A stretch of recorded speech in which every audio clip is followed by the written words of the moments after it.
Hello बच्चों, मैं जयनाथ राही, जीव विज्ञान शिक्षक, किसान इंटर कॉलेज बरहनी चंदौली। बच्चों, हम कक्षा 11 के एनसीईआरटी के विषय जीव विज्ञान के अंतर्गत 5 पाठवां है पुष्पी पादपों की आकार की। इसके अंतर्गत आज हम पढ़ेंगे क्या टॉपिक है सीड, जिसको हम बीज बोलते हैं। सीड का जो निर्माण होता है निषेचन के बाद बीजांड से होता है। बीजांड को हम ओव्यूल बोलते हैं, बीज को हम सीड बोलते हैं। तो क्या हुआ, बीज का निर्माण निषेचन के बाद बीजांड से होता है, इसीलिए बीज को हम मैच्योर ओव्यूल या राइपेंड ओव्यूल कहते हैं। बीज में प्रायः आपका क्या पाया जाता है, बीजावरण जिसे सीड कोट बोलते हैं, भ्रूण एम्ब्रियो पाया जाता है, भ्रूण पोष पाया जाता है जिसे एंडोस्पर्म बोलते हैं। भ्रूण में एक मूलांकुर होता है, एक प्रांकुर होता है, जो कहाँ स्थित होते हैं, एक एम्ब्रियोनिक एक्सिस में स्थित होते हैं। और विशेष प्रकार का बीज पत्र पाया जाता है जिसे हम बोलते हैं कॉटिलिडेन। बीज पत्रों की जो संख्या होती है, एक बीजपत्री पादप जिसे मोनोकाट बोलते हैं उनमें एक होती है, जबकि द्विबीजपत्री पादप जिसे डाइकाट बोलते हैं उसमें 2 बीज पत्र होते। आइए देखते हैं बीज के प्रकार। हमने पहले ही बोला कि बीज में क्या होता है, आपका भ्रूणपोष हो सकता है। भ्रूणपोष की उपस्थिति या अनुपस्थिति के आधार पे 2 तरह के बीज हैं। पहला है भ्रूणपोषी बीज जिसको एंडोस्पर्मिक सीड या एल्बोमिनस सीड बोलते हैं। इस तरह के बीज में भ्रूणपोष उपस्थित होता है।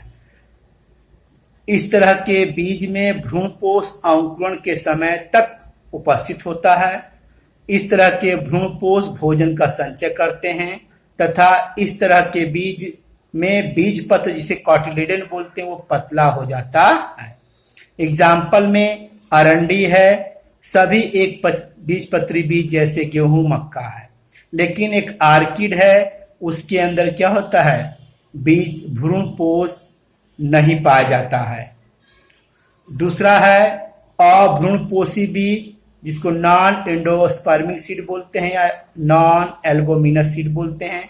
इस तरह के बीज में भ्रूणपोष अनुपस्थित रहता है। क्यों अनुपस्थित रहता है, इसमें भ्रूणपोष परिवर्धन के समय ही पूर्ण रूप से उपयोग हो जाता है।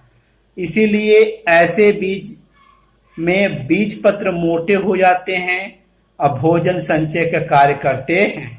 बीज पत्र में उपस्थित भोजन ही अंकुरण के समय उपयोग में लाया जाता है। इसका एग्जाम्पल है चना, सेब, मटर, आर्किड। द्विबीजपत्री बीज की संरचना डाइकॉट सीड।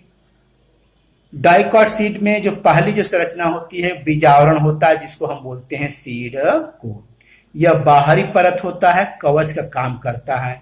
बीजावरण का जो निर्माण होता है बीजांड के अध्यावरणों इंटेगमेंट से होता है। ये अध्यावरण सूख जाते हैं तब जाकर के बीजावरण का निर्माण होता है। बीजावरण में 2 परत होता है, बाहरी परत और भीतरी परत। बाहरी परत को हम बीज चोल बोलते हैं और आंतरिक परत को अंतःचोल बोलते हैं। बीज चोल को टेस्टा, अंतःचोल को टेगमेन बोलते हैं। टेस्टा जो मोटा होता है चर्मिल होता है, जबकि अंतःचोल पतला होता है। टेस्टा का निर्माण बाहरी अध्यावरण से और टेगमन के निर्माण आंतरिक अध्यावरण से होता है।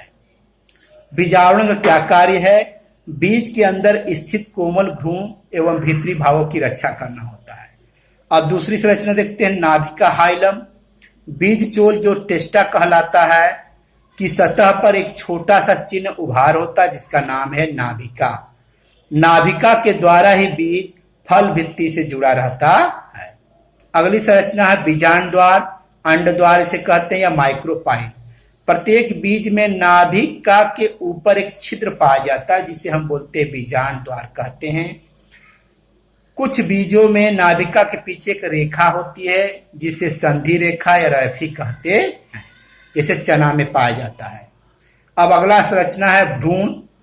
भ्रूण क्या होता है, शिशु पादप। भ्रूण क्या है, एक शिशु पादप का रिप्रेजेंटेशन करता है जो बीज में व्यवस्थित होता है। इसके 2 भाग होते हैं। पहला जो भाग होता है बीज पत्र जिसको हम बोलते हैं कॉटिलिडेन। कॉटिलिडेन डाइकॉट में 2 हो सकते हैं, मोनोकॉट में 1 होते हैं। बीजपत्र का मुख्य कार्य क्या है? भोजन का संचय करना, और भोजन संचय करके ये मांसल हो जाते हैं। कब ये मांसल होंगे? वो बीजपत्र मांसल होंगे जिसमें भ्रूणपोष अनुपस्थित होगा। दूसरा है भ्रूणी अक्ष, जिसे हम एम्ब्रियोनिक एक्सिस कहते हैं। भ्रूणी अक्ष से ही बीजपत्र लगे होते हैं। यहां देखिए संरचना, ये जो हम रेड कलर का बनाए हुए हैं यही है भ्रूणी अक्ष, एम्ब्रियोनिक एक्सिस। ये जो हरे रंग से है इसे हम बोलते हैं बीजपत्र, कॉटिलिडेन।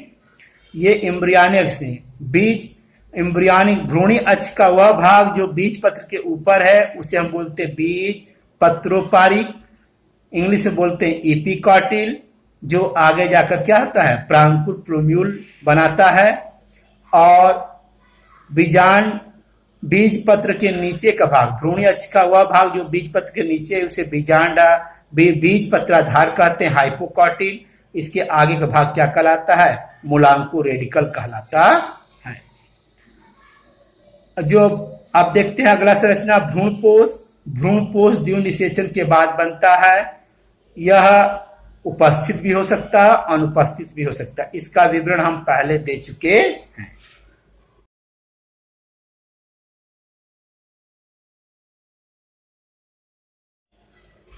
अब देखते हैं एक बीजपत्री बीज की संरचना, मोनोकॉट सीड। यहां हम मक्का का वर्णन करेंगे। एक बीजपत्री बीज क्या होते हैं? सभी भ्रूणपोषी होते हैं, लेकिन आर्किड को छोड़कर वो अभ्रूणपोषी होते हैं। आइए इसको चित्र के द्वारा समझने की कोशिश करते हैं। ये देखिए, ये है मक्के के बीज की संरचना। सबसे पहला जो बनावट है वो है बीजावरण है, सीड को। मक्के में जो बीजावरण होता है पतली झिल्ली के रूप में होता है, और वो फल भित्ति से क्या होता है? जुड़ा होता है। अब दूसरी संरचना है भ्रूणपोष।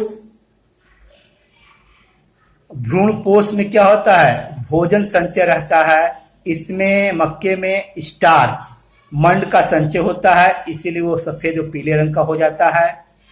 भ्रूणपोष के चारों ओर एक आवरण बनाता है, संरचना पाई जाती है, प्रोटीन की परत पाई जाती है। इसी प्रोटीन की परत को एलिरोन लेयर बोलते हैं। यही लेयर भ्रूणपोष को भ्रूण से अलग करता है। तीसरी जो संरचना है यह है भ्रूण है, जो हम ये रेड कलर के बनाए हुए हैं यही भ्रूण है। मक्के में भ्रूण छोटा होता है, कोने एक किनारे पे स्थित होता है। इसमें एक बीजपत्र पाया जाता है, एक बीजपत्र पाया जाता है, इसको बोलते हैं स्कुटेलम बोलते हैं। दूसरा भाग है भ्रूणी अक्ष। भ्रूणी अक्ष का ऊपरी जो भाग है वो प्रांकुर कहलाता है, जबकि नीचे वाला भाग मूलांकुर कहलाता है। प्रांकुर को प्लूम्यूल, मूलांकुर को रेडिकल। प्रांकुर के ऊपर सुरक्षात्मक आवरण पाया जाता है जिसको हम प्रांकुर चोल, कोलियोप्टाइल बोलते हैं, जबकि मूलांकर के ऊपर एक सुरक्षात्मक आवरण पाया जाता है जिसको हम बोलते हैं मूलांकुर चोल, कोलियोराइजा। इस तरह बच्चों हमने क्या पढ़ा? द्विबीजपत्री बीज की संरचना और एक बीजपत्री बीज की संरचना। नमस्कार, धन्यवाद।